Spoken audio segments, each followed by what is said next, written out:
when it's time to heal and feel, be real. You just gotta take your time, unwind and chill. Cause now it's time to love yourself. Build emotional and mental health. Cause Black woman, it's time to heal and feel, be real.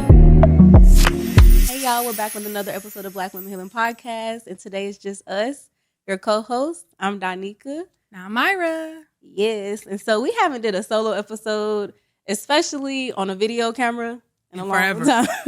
It's been a long time, y'all. So I'm excited. And Myra, she usually leads these kind of solo episodes. So I'm excited to lead. It's still something she's already, she went to the thing. So it's not a complete surprise, but I'm going to lead it. So today, y'all, we're going to be talking about our Japan trip. This was a kid-friendly, family-friendly trip, and we all stayed together. It was myself, my friend Sandria, her 3 kids. The youngest, to put context, is 2. The oldest is 10. And then Myra, her child, Shyla, 3. And She's just stretching, y'all. She's stretching, if y'all hear. And then her 2 brothers, Yes. Who are both adults. Yes. All in a household together. Yes. So it was a very fruitful trip in so many different ways. But we're just going to break down our experiences a little bit. I'm going to go ahead and start with just the beginning of getting there. So the flight. For me, the flight got nonstop. It's not that bad, especially if you've traveled. I traveled to Ghana. And so that 11 hours compared to 18, 17, piece of cake overall. But Myra said something about her travel experience of, I have global entry, which is amazing to me because I just get to go through. It's not really effective when you're in different countries. It doesn't really mean anything. But once you are in the States, like when I come back, I walk straight through. I don't have to go through anything. I don't even have to pull out nothing. They just take a picture of my face. I walk through. When I go, I get to skip everything. It's beautiful. But Myra says she done found something. If you don't have global entry, something you can do. It's something that I've been found because all of my friends are like, you travel more places than me. Why don't you have global entry? There's something called My Passport. So you'll notice when you're exiting out of LAX, there will be 3 lines. There will be the global entry one. There'll be this really short line that has no signs. That's where you're going to go because it's something you just download on your phone. So I thought that no longer existed because I haven't flown out of LAX in forever. And so everyone's getting this long line. I'm like, what is going on here? And I heard somebody whispering about the app. So of course I downloaded it real quick. I hopped out the line and everybody's like, where is she going? So then they started downloading it, right? It's so quick. It's a whole nother line. Yeah. You scan your QR code. They say, oh, this is Myra. Okay. And you walk through and you're done. So for the people that's like, oh, get global entry, please do your research. Also, I didn't realize when we flew into Japan, we flew into the wrong airport. I don't know why I didn't do my own research. My brother's airport was 10 minutes from us. Mm-hmm. Ours was an hour away. Mm-hmm. So my ride back was $150. Theirs was $15. So please also do your research. Hold on. What happened? We knew this. It wasn't the fact. We knew that was closer. It still cost less because the flight was extremely less expensive. So that $150, you would have paid that. You would have actually paid you would have paid. I would have rather the airport. You saying you want to be closer? Forever. Yes. It wasn't that bad. I don't know. It was bad for me. And then people were telling me the wrong terminal to go to. So girl, I walked around that whole airport and then I realized they had a bus. So I was riding the bus around. It was just so chaotic. What? You talking about on your way back? Yes. I would rather do the 10 minutes away. And I would rather pay the extra money. I'm at an age of my life where I would pay for convenience. I agree. But sometimes like when you have to, convenience looks different for different people, right? Sure. That was not our experience. We went straight through. We didn't have to get on no buses or nothing. We went in, went, and then every time we in there, like even getting there, we got through everything was just quick. Did y'all ride back an hour to the airport? Yeah, or maybe like 40 minutes. And it was the time of our flight. The time that we left, we live in LA. 40 minutes is nothing. I drove 40 minutes here. I'll take the 10 minutes over the 40. Fair enough. As y'all may have seen on the last episode where I talked about I was sitting in the 30-minute traffic. Literally, see, convenience looks different. Yes. Especially in a foreign country, I'm like, where are we going? Where are we going? Then it turns into like you don't see anything, and I'm like, oh, I'm being kidnapped. Yo, you had already did the drive with people. But fair enough. Japan, speaking of feeling like that, it was actually one of the safest places I've been in my life. Like the feeling that I felt, like safest and cleanest. Oh, it's so clean and quiet. Like the fact I'm telling you, the dogs didn't even bark. Did you notice that people be walking their dogs and you just like, oh, our tone of voice right now is too loud for Japan. No, for real. I'm uncomfortable. Like it was so interesting how safe you can feel in a foreign place that's not yours, that you don't know anything about, haven't been. I know you knew a little people there. I don't know anybody there.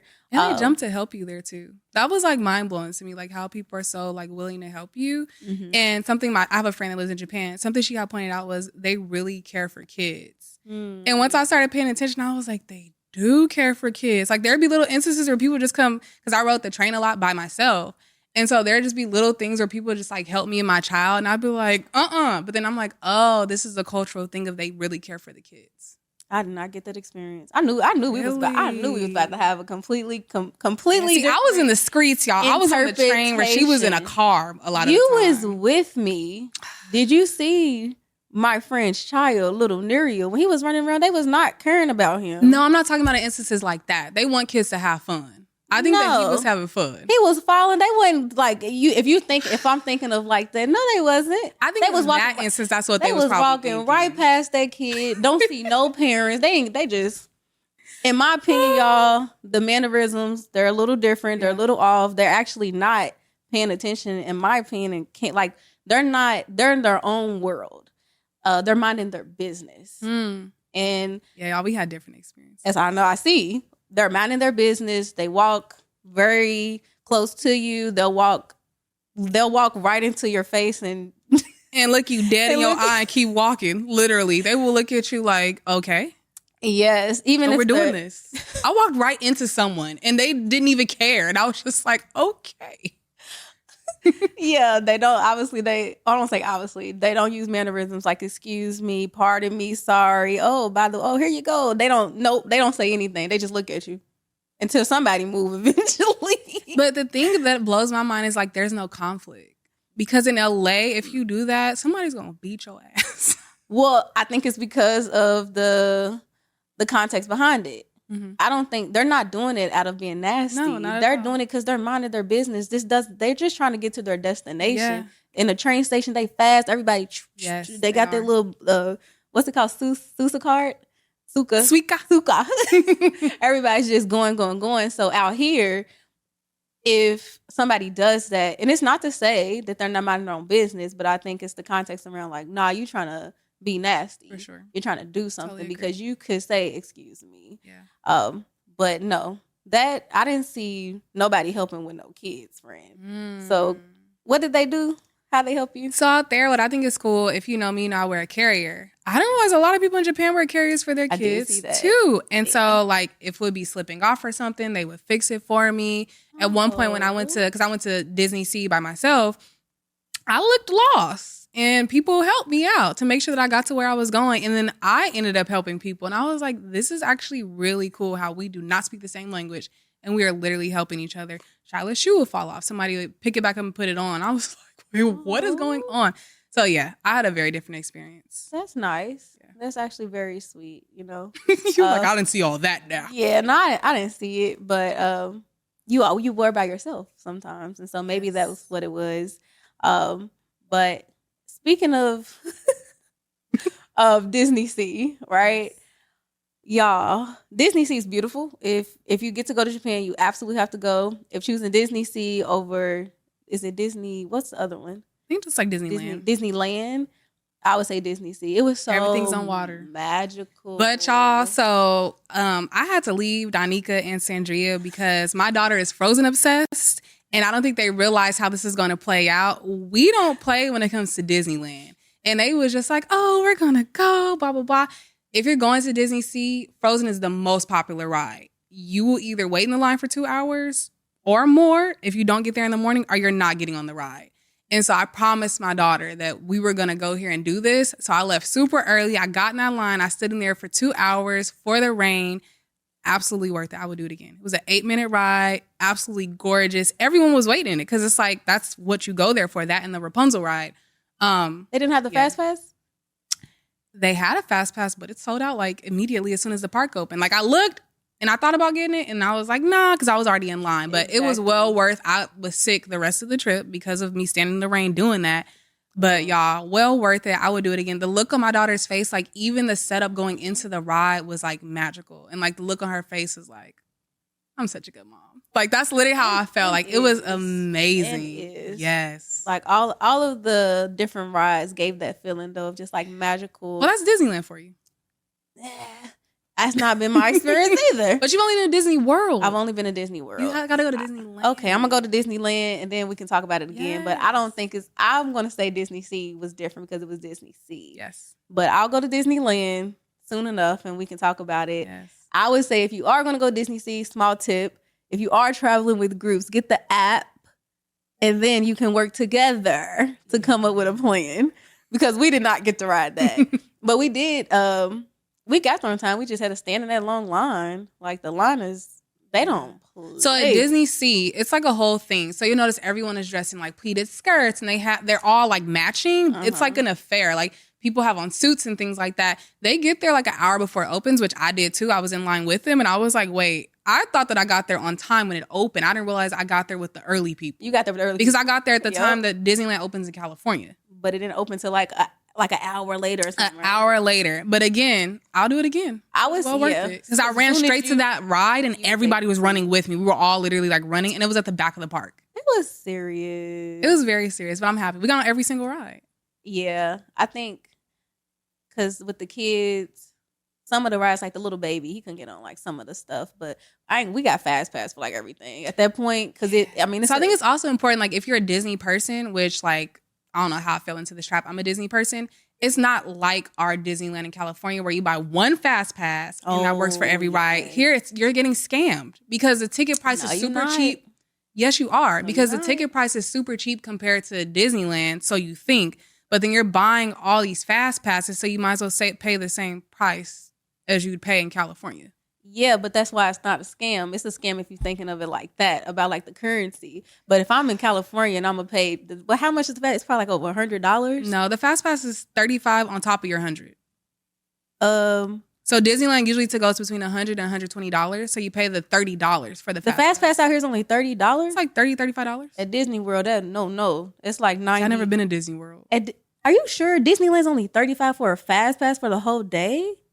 Solomon, let me know if I'm wrong. That's shocking because LA. I would say the max might be 60. I think you're wrong, but it can't I be don't know. 35. LA, maybe I'll just be clicking, just buying it. LA is wild, especially now. It's not, but I'm gonna say even if we say 60, the rides out there you probably was paying like $4 to $6, $7 for a fast pass. It's not that many rides that like it was a few. That's how much it was. I thought it was more. No, because the currency. It was one of those things where I was just thirsty to go on the ride, so I just started clicking stuff. And I was like, let me just get it. The point is, though, you did it. Like, even with the Frozen. Frozen, I didn't buy the fast pass. So it's like a mixture. It's like, especially as the time kept going on. But when I go back next year, I'm going to get a fast pass for Frozen. I would much rather do that. Because nobody else did that. And I saw people just walking by. Oh, my goodness. Most of us were in that line. I think that it's very limited, though. Because when I went to go look, I got like desperate. They were gone. Yep. And I agree with that. And the Rapunzel one too. That one was gone after a certain time too. Yeah, we didn't get to do the Frozen. We only got to do the Rapunzel because every time like they'll open like little pockets of it, and then you got to hurry up and get it, and then they'll close it. Be happy you did Rapunzel though, because if you would have did Frozen first, you would have been like, "Ah, this is whack." If I would have did Rapunzel afterwards, yes. But enough about Disney Sea. Okay. So, in thinking about some other things. And this is the Healing on the Daily piece. So we were at Park to look at the Japanese cherry blossoms. Yes. And Myra and I were sitting on like this curb and we seen this young girl just start crying and she ran on the side and kind of start hiding underneath like this trash bin that was kind of next to us. And me and Myra was looking like, what's going on? And I immediately was like, I think somebody passed away. I think somebody died. Yeah. And it's wild that my mind went there, but it did just because like the cultural context, I knew it wasn't something Like it had to be something like serious. Yeah. It because wasn't like you got an F in your class. It was something, it was something serious. And I think Myra and I, we just watched our interactions. Like, I say that in a sense of how we deal with emotions differently, geographically, how even tears, she's trying to hide her tears. Like you're not, they, typically are not crying. When we think of Japanese folk, Asian folk of Asian descent, or even, to be honest, Black folks as well, and other races, other non-white races. Typically, you're not crying. Sorry, white tears just went in my head. Sorry. You're not crying unless you I'm got sorry. white tears. It's a Black podcast, so I'm sorry, y'all, but it's just went in my head. I just seen white tears. But you typically don't get to see that. So the fact that she was hiding, she didn't want them to see her cry. And then they all kind of was coming around, but they didn't know how to comfort her. They were kind of just like standing and at one point there. they started like patting her, but it was like this. Yeah, it was like, and me and Myra was just looking like, kind of want to give her a hug a little bit, but also culturally, that's not how they deal with the feelings. Whether somebody, I don't know if somebody died or not, but something like serious happened to that little girl. And it made me think though, like, is our way of healing the healthiest? Like, who says our way is the healthiest as well? Because in that moment, that little girl could have felt like completely supported, right? Yeah. But we're looking at it like, hug her. It's very uncomfortable to watch, yeah. It was. Yeah, but that's just something I wanted to share, just like of seeing that cultural difference like right in front of your face. And Myra and us just sitting there eating our food, dissecting what's going on. I think the therapist brain, we're always dissecting it. But I'll also say I felt like going to UNO Park, I went a second time, and I had a very different experience in that it felt very like, I don't want to use the word healing, but very peaceful in that like you're just existing under these cherry blossoms. So the part of the park we went to, we didn't really see the park. But as we kept walking, I went with my friend who lives in Japan. We found like this little like waterfall thing. And these random Japanese people put this bracelet on my arm and was like, this is for like good luck in your life. Like it was so peaceful just like walking and seeing the cherry blossom. So if y'all go during cherry blossom season or whenever, please go and visit. It was very peaceful. Did y'all sit on the blue things? What blue things? You know how you could sit and do the picnic? Oh, no, we didn't do that. Okay. I want to do that. We sat by like the little waterfall thing and it was super nice. I loved it. I love Japan. I feel like we were in the like tourist area. Whereas with Stan? Yes. Like when I went, there was like 2 of those trucks. There was not all those trucks. There was not a million about people in there. Park. Okay. Yes. It was not a million people there. It was just nice to just like take it in, and the air just felt so like fresh. I don't know what it was, but I was like, oh my gosh, I could move here. And I was like, wait, no, I'm not. But in that moment, it was just, have you ever had an experience with nature where you're like, I like it here? It was one of those. I have. Yeah. I definitely That's have. exactly what I felt. Yeah. Yeah. Being out in nature, definitely you're going to do in Japan. Yeah. I put down here movement, exercise. You're going to move those legs. Yes. And on the train, y'all, like something that I love that me and my brothers did, if we were on the train and we saw something cool, we got off and did it. So like when we went, I call it Hello Kitty World. I don't know what it's called. Y'all got off and did it. So when we went to Hello Kitty World or whatever it's called, I kept telling them like, I see myself going on a cable car and seeing Japan. Y'all seen outside on the train? Yeah, you could see outside. You could see the wind outside the window. On the way there, all the trains I got that we got on, it was well on this train it's a gorgeous view. Highly recommend if you're gonna go to I think it's called San Real Pearl Land or something like that. I call it Hello Kitty World. But anyway, on the way back, as I kept saying that, so we're looking out the window and I was like, that's a cable car, and they were like, let's get off and get on it then. So we get off. We're like, how much is this? We didn't know where it was even going. We were like, just go. It was $1.50. So we were like, forget it. Like, let's just go get on it. Tell me why we ride this car. It's gorgeous. Like, you see everything. Why drop us off at an amusement park? We were like, wait, we were trying to go to an amusement park. And then our phones all died. So then this is really cool about Japan too. So like, they plug in their toilets because they have a sound system just in case like you need to fart or like poop so people can't hear you. They have the bidet going. Then they have miniature toilets for the kids, right? So we're all 4 of us are in the bathroom. Me, my 2 brothers, and my daughter charging all our devices, trying to figure out how we're going to get back. But it was just crazy. I was like, I really want to go on a cable car. Like, I feel like we should maybe try to go to Mount Fuji. And then they were like, that might be a lot. And then that happened. Stunning. amazing. So please just do stuff. I love that part of how you travel. I do love, maybe not all the time, but going with the flow and just being able to move through and like, okay, this is how we're feeling. This is where it's taking us. I love that about you. Like, I really do. I think it's amazing. Because then you end up doing things that were not on the itinerary or you didn't even know about, even researching. No idea. I was just like, so apparently afterward I researched it. It's like one of the most popular like amusement parks there because they have really fast and big rides. What was it called? Because I think I took a picture of it, but I never saw it online. So I was like, why doesn't it pop up online? I feel like a lot of people don't know about it. It's like, you got to be the Japan. Yeah, because it's kind of off in the cut. It's not really in Tokyo. Well, it's not in Tokyo. Oh, and y'all, let me tell you also, when you ride the train, again, please pay attention because as we were riding back, we saw this big old body of like beautiful water and people just like jogging around it. But we were like, where will we get off and walk over there? So we were like, when we come back, because we're going to go back next May. Mm-hmm. When we go back, we're going to try and find it so we can just go walk over there. Gorgeous. I feel like that was like the countryside. I think so too. Kitty, yeah, that was like that was out. Totally different. The people were different. The vibe was different. The train was different too. Those were bullet trains. Okay, that's okay. I'm like, so it skipped like 5 to 6 stops. Yeah, it makes sense. Yeah, as you speak about just like the toilet, I forgot about that. That's a part of the cleanliness. The toilets, their bathrooms don't smell. Oh my gosh. And then at UNO Park, they had 2 types of restrooms. They had porta potties and they had like built-in restrooms, but the porta potties were like fancy too. I was so confused. I'm like, this is a porta potty? It's so wild. Like, I feel like I had never seen anybody throwing anything on the ground, but I also didn't see anybody picking, like, like people coming around cleaning.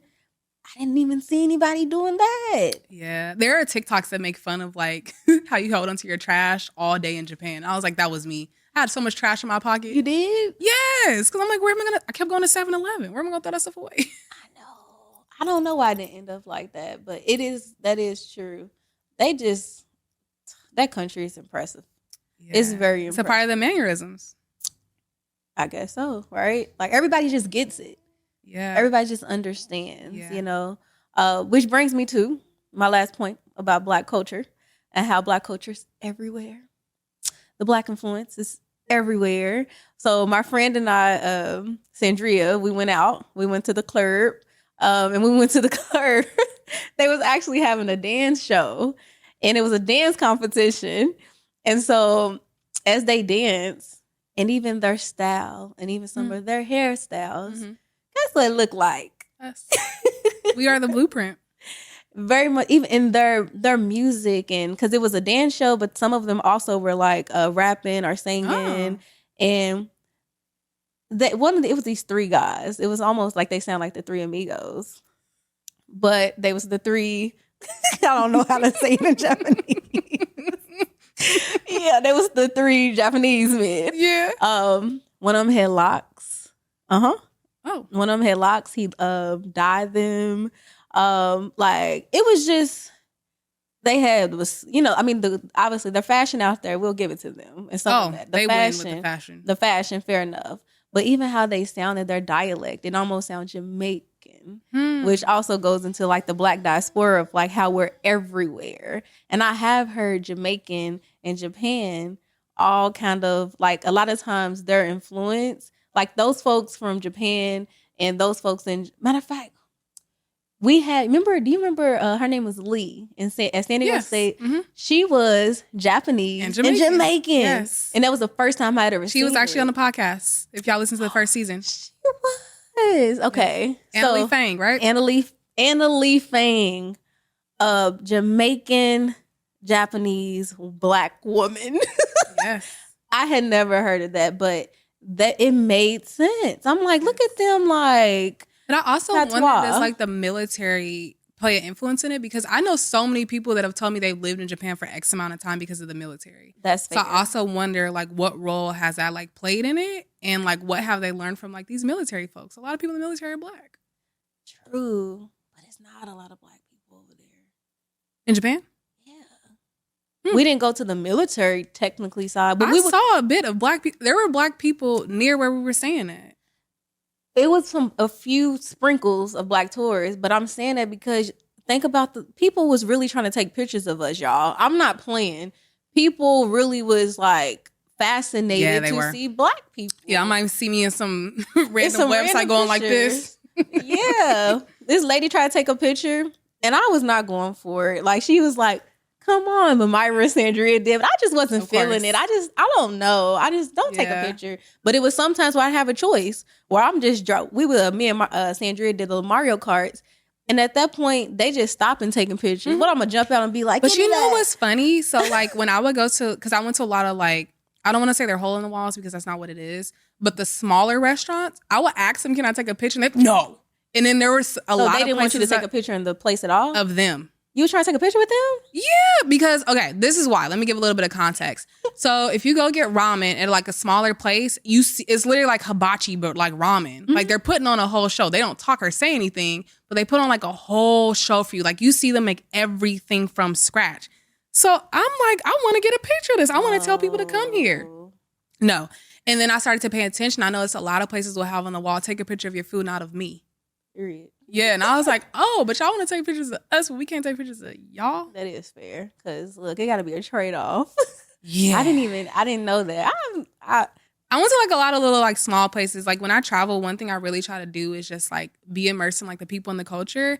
And I'm really thankful for the place that we picked because it had some of the best food in the area. And the food was all like under like $5 everywhere I would go.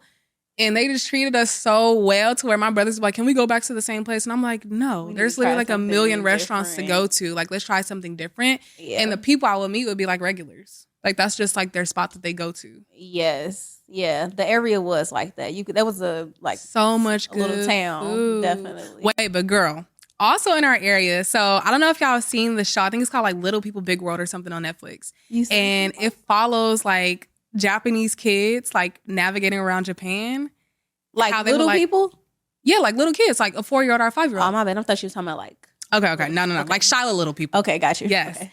And so I say that to say, I thought like I would never see nothing like that, but I was seeing kids going to the grocery store. I saw them just walking down the street talking. I'm like, you're like 4. Where are you going? Mm-hmm. But again, nobody is about to kidnap them. People are not worried about doing anything to them. And you just hear them giggling and laughing. And I love the sound of giggling kids. It just like tickles me. And so I feel like that was also like a really good, there were so many feel good moments about like being there that we just don't have here. And that's why I'm going back. Like I have to. Yeah.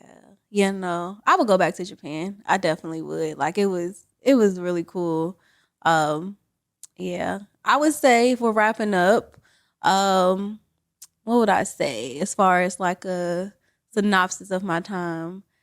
Yeah, I think I made a post about it. I was just like, explore culture, like just dive in it. Like I feel like when you travel sometimes, well, all the time, you always learn more about yourself. Oh yeah. But this was one of those where I was just like it just made me feel like the world is so big. So big, yeah. Like to be in a country where the language was completely different, but yet I understood everything. And I've been in other countries where it's like, dang, I don't understand it as much. Yeah. But for some reason, they're speaking Japanese, but I'm like, oh yeah, I know what they said.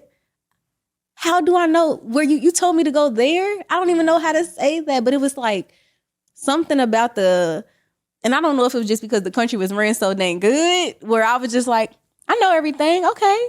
They was talking in Disney's, oh yeah, go over here, do this. Yeah. I'm like, I was telling Sandra, I'm like, they said put your phones away. She like, how you know?